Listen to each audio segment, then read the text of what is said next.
মোটামুটি সব উপকরণ দেওয়া হয়ে গেছে। লাস্টে একটু ধনিয়া পাতা দেব। এই যে মশলাগুলো, এগুলো দিয়ে এখন আমি খুব সুন্দর করে মাখাই নেব। এটা হচ্ছে হাতে মাখানো চচ্চড়ি। এর ভিতরে আমি আর একটু মটরশুঁটি দেব, সেটা আমি একটু লাস্ট পর্যায়ে দেব। কাঁচা মরিচ দিয়েছি এখানে, কিন্তু আমি কোনো গুঁড়া মরিচ ব্যবহার করি নাই।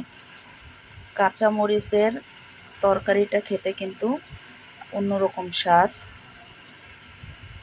যত ভালো করে এটা মাখানো হবে ততই কিন্তু এটা খেতে স্বাদ হবে।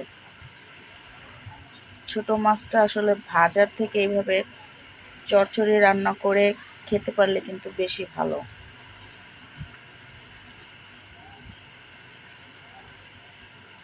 আমি কিন্তু জল দিব না, যেটুকু এখান থেকে বের হবে এতেই